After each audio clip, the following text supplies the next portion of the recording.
말씀의 제목은 하나님의 백성은 어떻게 살아야 하는가입니다. 서론으로 들어가겠습니다. 도전하지 않고 머물기로 했던 사람들. 에스더서는 저에게 이런 이야기입니다.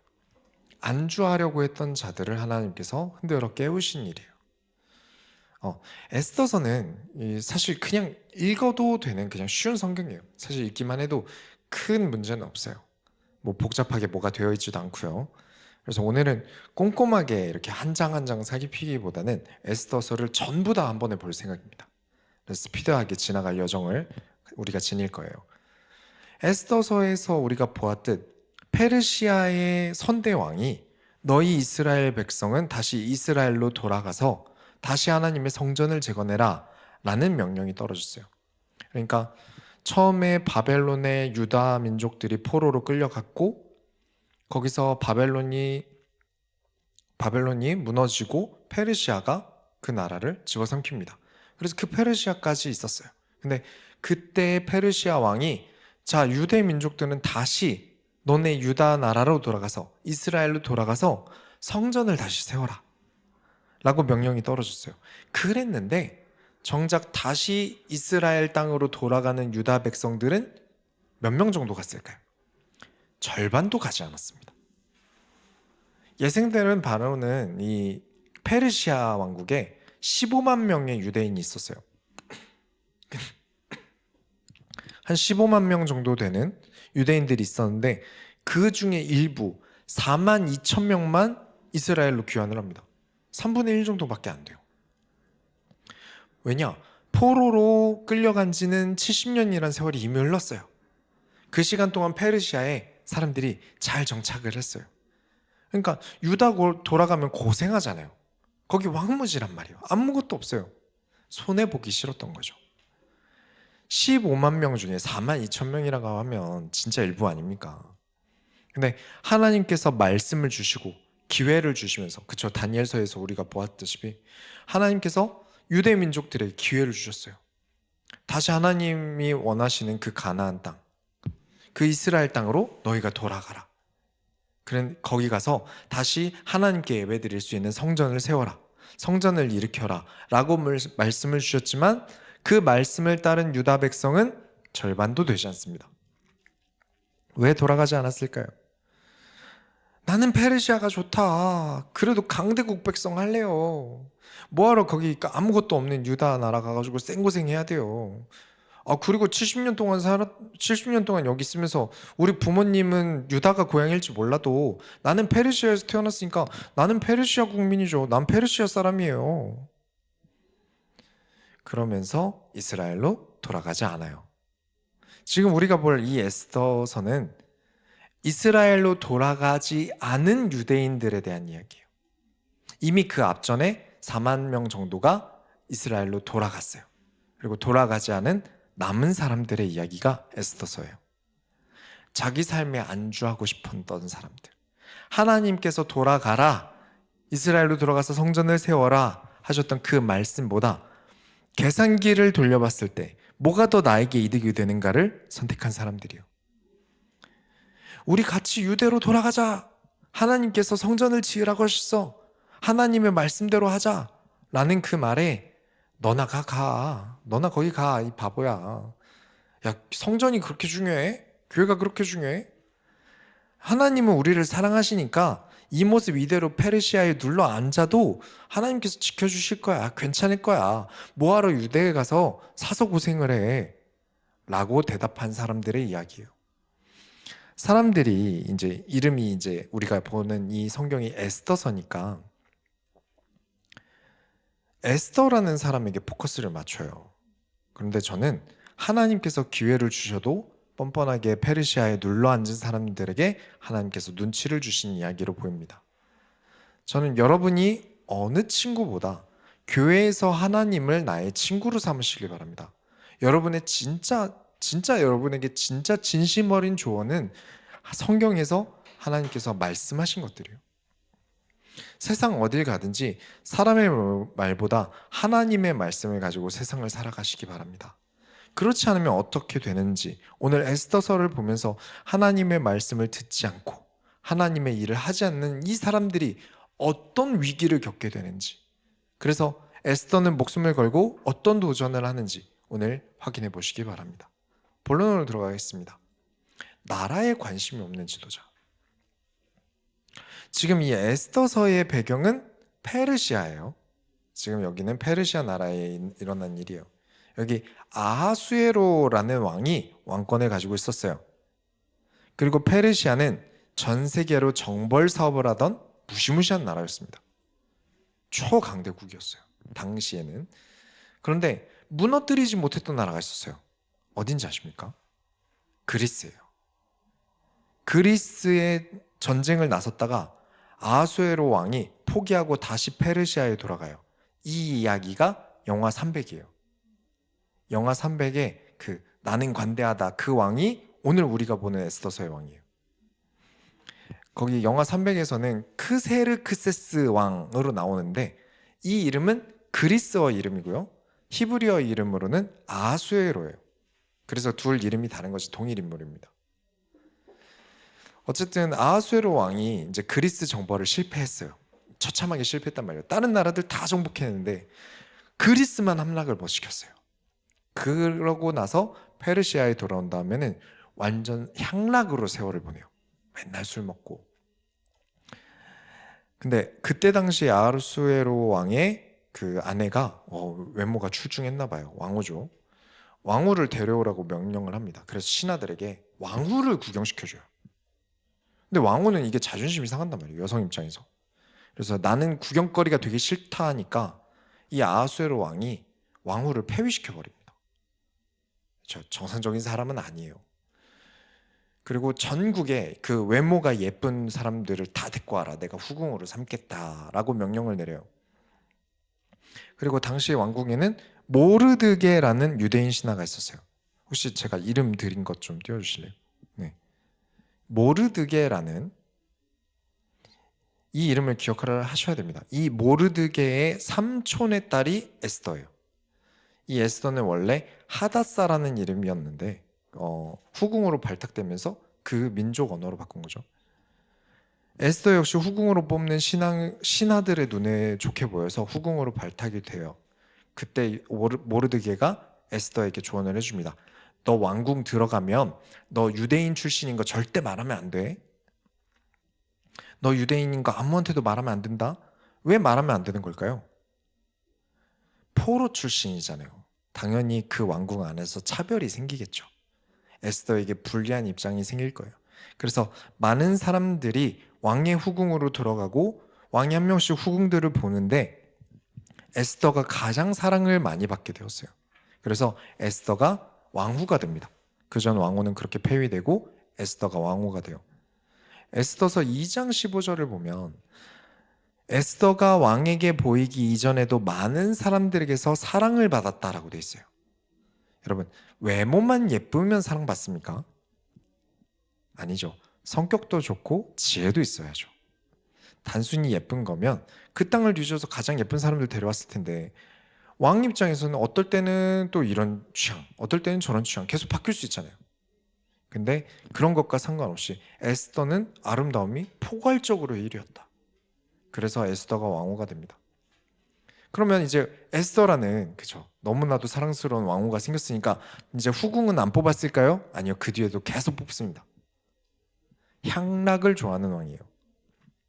그래서 미움을 많이 받습니다. 그래서 다른 신하들이 모의를 하고 왕을 암살하려고까지 합니다. 반역이 일어나죠. 그때를 놓치지 않고 모르드게가 에스더에게 알려주고 자 이제 반역이 일어날 거야. 너네 왕 암살당할 수 있어. 네가 가서 얘기해줘. 그래서 에스더가 왕에게 알려주고 그래서 그 덕에 에스더는 왕의 사랑을 더욱 받게 돼요. 그 이후에 하만이라는 사람이 등장을 하게 됩니다. 이 하만이라는 사람이 어떻게 권력을 얻었는지 나오지 않는데 왕 다음에 최고 권력을 가지게 된 사람이에요. 왕이 하만에게 어느 정도로 권력을 주냐면 모든 신하는 하만에게 꿇어서 절해라 까지 얘기를 해요. 모든 신하들은 하만에게는 하만 만나면 무릎 꿇고 절부터 해라 라고 할 정도로 절대 권력을 줘요. 근데 유대인인 모르드게가 저는 유대인이라서 하만한테 절 못합니다. 이래요. 무릎을 꿇고 절을 하는 행위가 안 되는 걸까요? 크리스찬은? 사람들이 좀 잘못 알고 있는 이야기가 성경 중에 어떤 이야기가 있냐면 절하지 말라는 거예요. 근데 성경에는 사람에게 절을 하고 입맞추는 장면 꽤나 많이 나오거든요. 죄가 아니에요. 뭐 우상에게 절하지 말라는 것이지 뭐 사람에게 인사하는 거 뭐 이렇게 명절에 할아버지 할머니께 이렇게 세배 드리는 거 그건 죄가 아니에요. 사실은 성경대로 얘기를 하면. 근데 모르드게가 절을 하지 않는 이유가 유대인이라서라고 얘기를 하는데 많은 사람들이 이 사실을 모르고 역시 사람에게 절하는 것도 우상숭배다라고 알고 있었던 사람들이 있어요. 근데 모르드게는 왕한테는 절을 합니다. 근데 절하는 것은 문제가 안 되는데 하만이라서 절하기 싫다는 거예요. 왜냐면 하만이라는 사람이 출신이 아말렉이라는 나라의 왕족 출신입니다. 그러니까 이스라엘 유다의 완전 원수지간의 왕족 출신인 거예요. 그래서 우리나라의 원수 집안이니 나는 절 못합니다 라는 뜻이에요. 그래서 유대인의 원수에게 모르드게가 꿇어서 절하지 않는 것이었다. 3장 6절에 그들이 모르드게의 민족을 하만에게 알림으로 하만이 모르드게만 죽이는 것이 부족하다고 생각하고 아하수에로 왕의 온 나라에 있는 유다인 곧 모르드게의 민족을 다 멸하고자 하더라. 그렇죠. 이제 하만과 모르드게의 관계가 아니라 그렇죠. 하만의 민족 그리고 모르드게의 민족 이 두 민족의 자존심 싸움이 된 거예요. 그래서 하만은 모르드게의 모든 민족, 그러니까 유대인들을 전부 전멸시키기로 작정을 합니다. 그래서 하만이 왕에게 찾아가요. 폐하, 우리 페르시아가 얼마나 큽니까? 그런데 법을 잘 안 지키는 사람들이 많습니다. 관리가 안 돼요. 그래서 한 번은 불법하는 애들 싹 다 잡아서 조져야 왕의 권한이 섭니다. 제가 싹 다 불법하는 애들 조지고 그 왕께 1만 달란트의 수익을 가져다 드리겠습니다. 이렇게 하만이 뒤를 봐요. 1만 달란트 현재 은 환율로 계산하니까 얼마인지 아세요? 6조 원입니다. 그러니까 왕의 눈이 돌아가죠. 내 개인의 쾌락에 돈이 많이 드는데 하만이라는 정치인이 불법하는 사람들 싹 다 잡아서 6조 원을 나한테 가져다 준다잖아요. 그냥 불법하는 자들을 다 죽이세요 이러면 왕이 말을 안 들었을 거예요. 근데 제가 왕이 놀고 먹을 수 있는 자금을 다 가져오겠습니다 라고 하니까 그치 진행시켜 이래가지고 진행이 된 거예요. 왕이 지금 어떤 불법을 저지르는 자들을 어떻게 벌할 것인지 묻지 않습니다. 그래 그냥 다 죽여. 그저 자기 즐거움이 먼저인 사람이에요. 우리는 이 안에서도 교훈을 얻어야겠죠. 무엇입니까? 저와 여러분은 사람을 볼 때 세우면 안 되는 사람을 구분하셔야 돼요. 나한테 잘해준다고 전부가 아닌 거예요. 책임질 수 있는 사람, 올바른 길을 나아갈 수 있는 사람을 여러분 주변에 많이 두셔야 됩니다. 정치 이야기가 아니더라도 교회 일꾼을 세우든지 뭐 아이를 학원을 보낸다든지 그 무엇든지 저 사람이 나의 즐거움만을 가지고 사는 사람인가를 여러분 보셔야 돼요. 두 번째로 무리해서 이탈하지 말라. 왕의 명령으로 하만이 조서를 어떻게 꾸미냐면 에스더서 3장 13절 보시면 모든 유다인을 젊은이, 늙은이, 어린이, 여인들을 막론하고 죽이고 도륙하고 진멸하고 또 그 재산을 탈취하라. 유대인을 다 죽이고 빼앗으면 1만 달란트 나온다. 6조 원 나온다. 라고 생각을 한 거예요. 계산기를 돌려보니까. 그렇죠? 돈도 나오고 유대인도 죽이고 얼마나 좋습니까? 그런데 생각을 해보세요. 유대인들을 다 죽이고 빼앗으면 계산기 돌려보니까 6조 원이 나온대요. 하나님께서 유대인들은 다 이스라엘로 돌아가서 성전을 세워라 라고 말씀하셨는데 그 말씀을 무시하고 페르시아에 눌러 앉은 사람들의 자산이 6조 원이래요. 이 정도로 유대인들이 페르시아에서 완전 잘 먹고 잘 살았으니까 절대 유대 땅으로 돌아가지 않은 거예요. 하나님보다 나는 이 돈을 선택하겠다 였던 거예요. 내가 가지고 있는 자산을 성전에 쓰기 싫었던 거예요. 그 경제력을 하나님께서 그 경제력을 왜 주셨습니까? 왜 유대인들이 여기서 번성하게 하셨어요?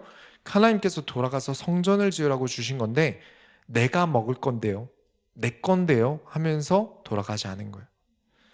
지금 우리 여기서 너무 잘 살고 있지 않습니까? 뭐 정치권에서야 뭐 유대인이라고 눈치 보고 살겠지만 우리는 우리대로 페르시아에서 잘 먹고 잘 살아요. 이런 정신 상태로 살았는데 하나님께서 그래서 유대인들의 영적인 잠을 깨우시는 겁니다. 말씀을 듣지 않고 안주하려는 유대인들을 지금 하만이라는 사람을 통해서 깨우고 계신 거예요. 하만이 모든 유대인을 그냥 죽여라가 아니라 아주 잔인한 구체적인 명령을 내립니다. 늙은이, 젊은이, 어린이, 여인들을 막론하고 죽이고 도륙하고 진멸하고 또 그 재산을 탈취하라라는 명령이에요.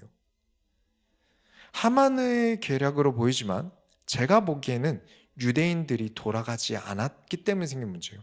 그렇죠? 유대인들이 하나님 말씀대로 순수하게 유대 나라로 이스라엘로 돌아갔으면 지금 이런 일은 일어나지 않아요. 그래서 하나님께서 한 번은 때리실 필요가 있으셨던 거죠. 우리가 지금 포로귀환 시리즈를 하고 있는데 1차로 유대 나라로 복귀한, 이스라엘로 복귀한 4만 명 정도 되는 인원들이 얼마나 많은 고생을 했는지 우리가 보시잖아요. 에스라서에서, 그렇죠, 학개서에서 우리가 보았어요. 굉장히 고생했습니다. 유대인이 페르시아에서 자산이 불어난 그 자산 그대로 유다 나라에 들어갔으면 그렇게 성전을 짓고 나라를 다시 세우는 게 힘들지 않았을 거예요. 그래서 이에 대해서 혹시 모르시는 분들 계시면 그 수원교 유튜브 들어가면 수룹바벨과 헤롯 성전, 수룹바벨 성전과 헤롯 성전을 비교한 영상이 있어요. 참고하시면 좋습니다. 이스라엘에 돌아간 유대인들은 진짜 엄청 고생했어요. 근데 본인들은 잘 먹고 잘 살겠다고 페르시아에 남았어요. 이제 그 자산을 목숨과 함께 빼앗길 위협에 처했습니다. 그래서 이제 모르드게가 난리가 납니다. 막 옷을 찢고 막 대성통곡을 해요. 그리고 에스더에게 이 사실을 알려줍니다. 이에 대해서 에스더는 이렇게 대답을 해요. 아니, 왕이 부르지도 않았는데 왕에게 가면 저 죽어요. 법이 그래요. 왕이 부르지도 않았는데 제가 왕 찾아가면 저 죽어요. 근데 왕이 저를 부른 지가 30일이 지났는데요. 그러니까 에스더 입장에서는 지금 자존감이 굉장히 낮아진 상태예요. 왕이 다른 여자들이랑 술 먹고 노느라 자기를 30일 동안 부르지 않았어요. 그렇다고 왕에게 내가 그냥 무작정 가면 나는 법으로 죽어요.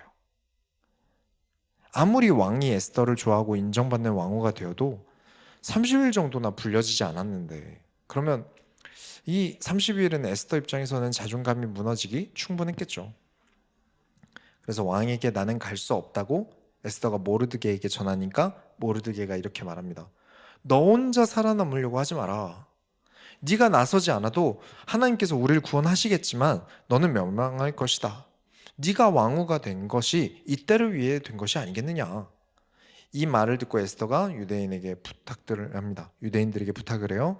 에스더서 4장 16절에 당신은 가서 수산에 있는 유다인을 다 모으고 나를 위하여 금식하되 밤낮 3일을 먹지도 말고 마시도 마소서. 나도 나와의 시녀와 더불어 이렇게 금식한 후에 규례를 어기고 왕에게 나아가리니 죽으면 죽으리이다 하니라. 나도 목숨을 걸겠습니다. 다 같이 마음을 모아주세요. 여러분, 마음을 모아야 합니다. 지금 유대인들에게 이 위기가 왜 왔죠? 두 마음으로 갈라졌어요. 하나님의 일을 하겠다고 유다 나라로 돌아간 사람들과 지금 정착했으니까 안전하게 페르시아에 남겠다는 사람들로 나눠졌어요. 여러분, 우리는 다 양과 같습니다. 양은 눈이 안 보인대요. 눈이 잘 안 보여서 앞에 보이는 것만 보고 자꾸 가는 습성이 있나 봐요. 앞으로 일어날 일을 잘 못 보는 거죠. 그래서 뭐 떨어지기도 많이 떨어지고. 그래서 늑대들이 양들을 사냥할 때 어떻게 하냐면 양이 보인다고 막 달려서 왕 하고 무는 게 아니에요. 계속 늑대들이 계속 양 주변에 계속 어슬렁거려요. 신경 쓰이게. 근데 양 입장에서 눈이 잘 안 보이니까 뭔가 재밌는 건가 보다 하고 그걸 따라가는 양들이 생긴대요. 그 늑대를 따라가는 양들이 생겨요. 그렇게 되면 양이 무리를 이탈하게 되고 혼자 남은 양을 늑대들이 사냥을 한답니다. 두 가지 교훈을 우리에게 줍니다. 눈앞에 있는 것에 속으시면 안 됩니다. 하나님 말씀이 먼저입니다. 그리고 무리에서 이탈하지 마셔야 합니다. 하나님께서 목자로서 인도하시는데 그 인도를 따르지 않고 무리를 떠난 양들에 대한 이야기가 이 에스더서예요. 모르드게가 에스더에게 한 말과 같습니다. 혼자 무리에서 이탈하여 살아남을 생각하지 말라는 거죠. 혼자 살아남고자, 혼자 즐기고자 남으면 그렇게 죽게 된다. 다른 무리들, 친구들, 직장일, 등등 정말 세상에서 내가 만들면 많이 만들어질 무리들이 있지 않습니까? 그 무리가 양무리가 아닙니다. 우리에게 가장 안전한 무리는 교회 공동체입니다. 왜죠?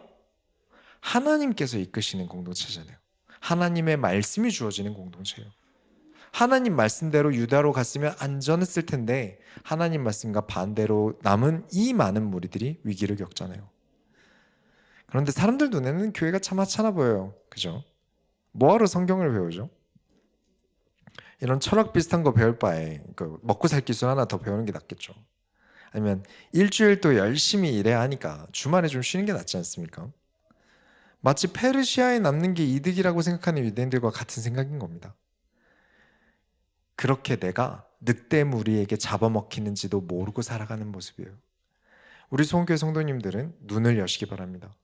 양떼들처럼 눈앞이 보이지 않는 삶이 아니라 눈앞에만 보이는 것을 따라가는 삶이 아니라 그죠? 얼마나 위험한지를 아시고 우리가 하나님의 말씀을 따라가는 물에서 이탈하지 않으시길 바라요.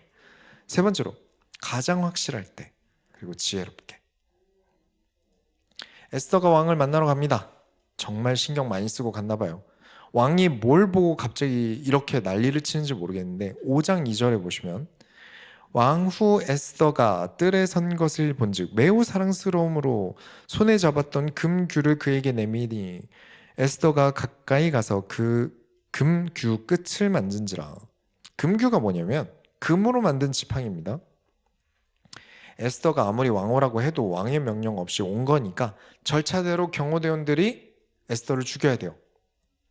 그런 일이 발생하기 전에 급하게 금으로 만든 지팡이를 높게 들어서 내밀어서 그죠? 아무 문제 없으니까 에스더 죽이지 말라는 신호를 주변에 보낸 거예요. 5장 3절에 왕이 이르되 왕후 에스더여 그대의 소원이 무엇이며 요구가 무엇이냐 나라의 절반이라도 그대에게 주겠노라 하니 이게 뭐냐면 왕이 에스더를 사랑한다는 것도 있겠지만 자 에스더는 지금 금식하고 온 상황입니다. 3일 동안 금식을 했어요. 3일을 굶었어요. 그죠? 이렇게 표정이 좋진 않을 거예요. 밝진 않을 거예요. 그죠? 3일을 굶었는데 아무리 왕이라도 이제 눈치가 좀 보이죠. 아내 눈치가 보여요. 아 내가 요즘 노느라고 아내를 30일 동안 안 불렀구나. 와, 나 이제 죽었다. 어떡하지? 선수 치자. 선물만 한 게 없지. 뭐 사줄까? 말만 해라. 나라의 절반이라도 줄게.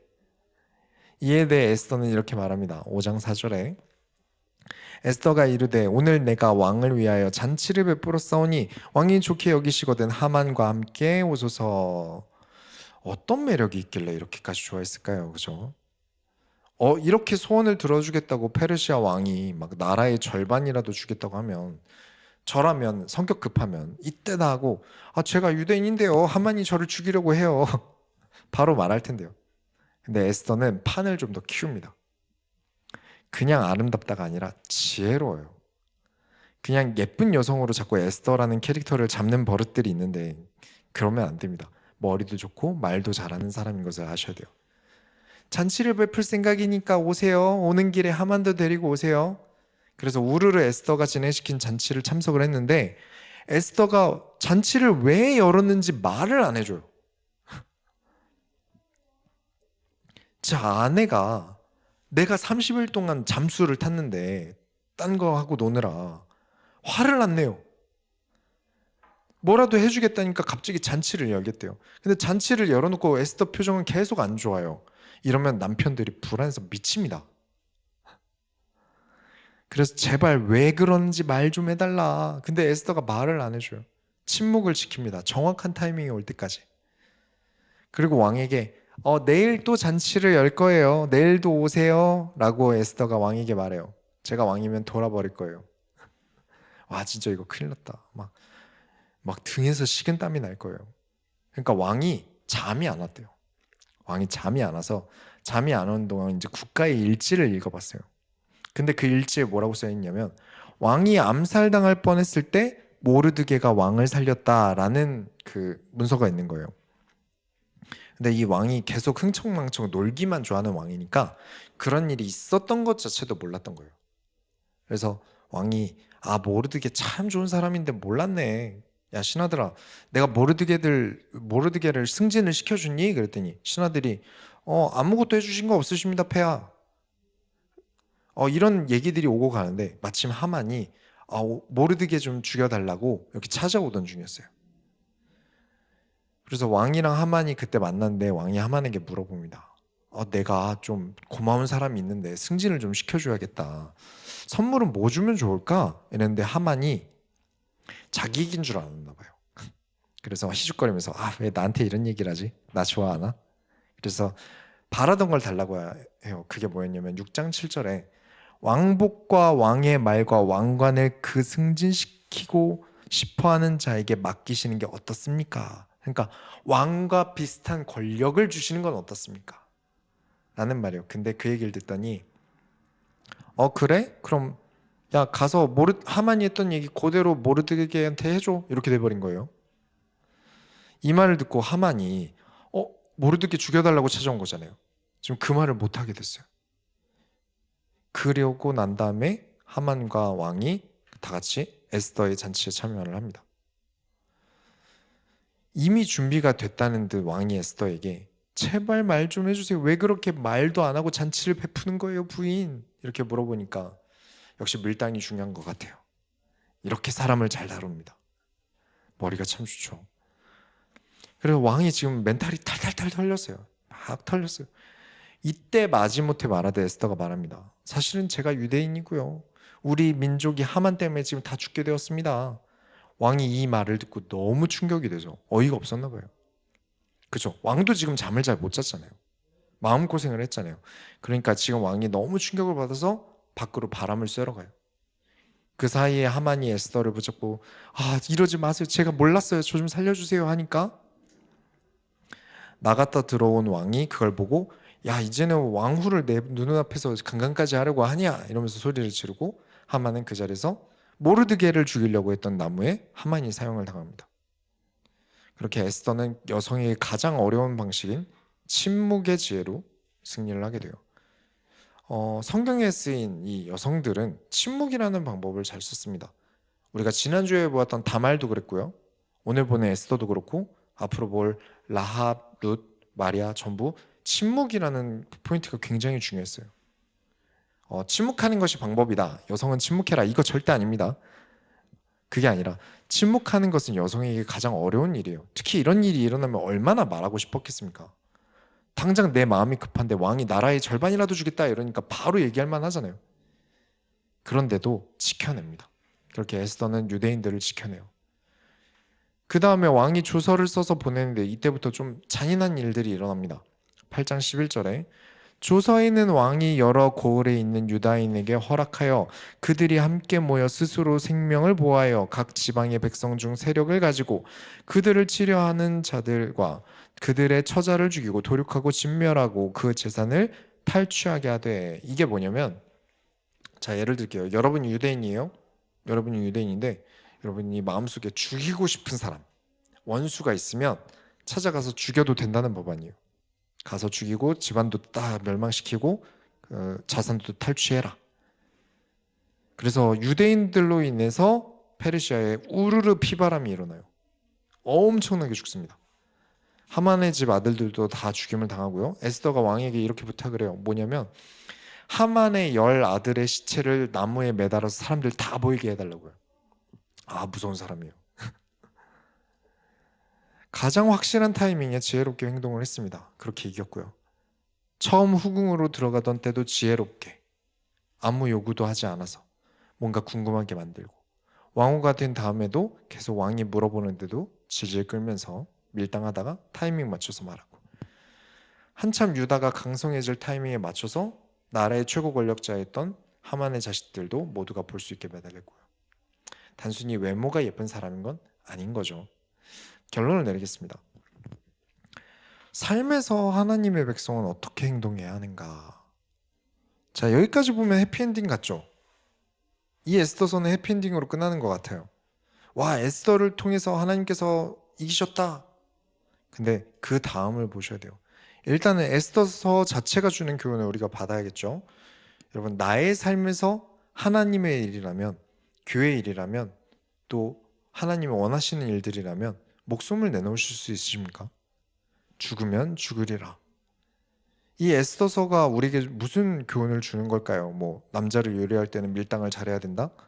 역시 왕의 줄에 잘 서야 한다? 그런 게 아니에요. 모두가 모여서 뭐 기도하면 이런 일들이 일어난다?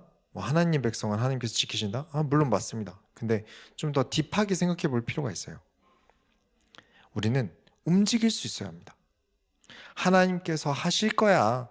내가 하는 건 아니야. 난 가만히 있어도 하나님께서 해주실 거야. 이런 말이 계속 나오는데 틀린 말입니다. 내게 맡기신 하나님 나라의 일을 해야 돼요. 에스더가 만약에 난 왕후야, 난 지킬 거야, 난 내 위치 지킬 거야, 어차피 내가 유대인인 거 모르잖아, 이렇게 했다면 이런 일들은 일어나지 않았을 겁니다. 그리고 에스더서를 다 뒤져보면 하나님이란 단어가 안 나와요. 여호와라는 단어가 나오지 않아요. 그 말은 우리의 삶의 현장에서 하나님의 백성들은 어떻게 살아가야 하는가를 가르쳐 줍니다. 밖에 나가서 자꾸 하나님 하나님 말하면서 다니는 게 하나님 나라의 일이 아니라 내가 하나님 앞에서 질문하고 지혜를 가지고 기도하면서 하나님께서 내게 맡기신 일들을 해내는 게 하나님 나라의 일이에요. 내가 지혜롭게 움직이는 것, 그리고 내가 결단하는 것, 그리고 내가 행동하는 것, 이건 역시도 하나님 나라의 중요한 일입니다. 에스더와 모르드게는 직접 움직였어요. 다른 사람들이 안주할 때 직접 움직인 사람들이에요. 유다를 위해 움직였어요. 하나님의 백성을 위해서. 그리고 좀 더 멀리 보겠습니다. 제가 아까 이게 해피엔딩 같지만 아니라고 말씀을 드렸죠. 에스더서에는 써있지 않지만 역사 연구를 보면 알 수 있어요. 이 아하수에로 왕은 암살로 죽습니다. 그것도 자기 아들 중에 한 명의 암살로 죽어요. 누가 아들인지 모르겠지만 이 암살에는 후궁들도 가담한 것으로 보여집니다. 그렇게 유대인의 든든한 백이던 아하수에로 왕이 죽으면 유대인들은 어떻게 하나요? 안 그래도 피바람 한번 불었잖아요. 미움받던 유대인들의 입지가 다시 불안해진 거예요. 아하수에로 왕이 살아있을 때 더 많은 부를 모았다면, 그래 이제는 진짜 이스라엘로 돌아가자, 성전을 짓자 해. 우리가 이렇게 많은 부가 생긴 건 하나님께서 하신 말씀을 우리가 지킬 기회를 주시는 거야 라고 유대로 돌아가야 되는데 안 돌아갑니다. 아하수에로 왕은 죽었고 이런 큰 사건을 겪으면서 역시 페르시아도 불안하다, 우리가 유대로 돌아가서 성전을 다시 짓자 해야 되는데, 남아있던 10만 명 중에 2차 귀환 때 유대인은 몇 명이나 유대 나라로 돌아갔을까요? 아하수에로 죽고 나서 2,000명 돌아갑니다. 10만 명이 넘는 숫자가 있었는데 2,000명만 유대로 성전 지으러 갑니다. 하나님께서 하만을 통해서 페르시아에서 이제 유대 나라로 돌아가라고 눈치를 주셨어요. 그래도 못 알아들어서 아하수에로가 암살을 당하고 유대인들이 이제 입지가 불안해졌어요. 그래도 돌아가지 않습니다.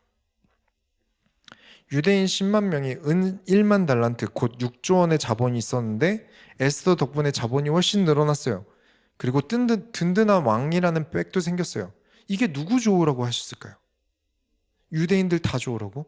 아닙니다. 하나님께서 너희는 성전을 지어라, 다시 유대 나라로 돌아가서 오실 메시아를 섬길, 오실 메시아를 기다릴 성전을 세우고 나라를 다시 세워라 라고 주신 것들인데, 이 백성들은 하나님보다 자신을 소중하게 생각해서 10만 명 중에 2,000명만 유대 나라로 돌아갑니다.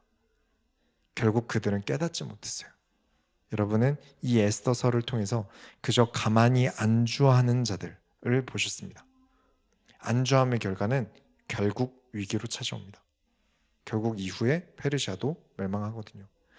그저 가만히 앉아서 안주하는 자들이 죽을 고비를 넘겼지만 그래도 깨닫지 못했어요.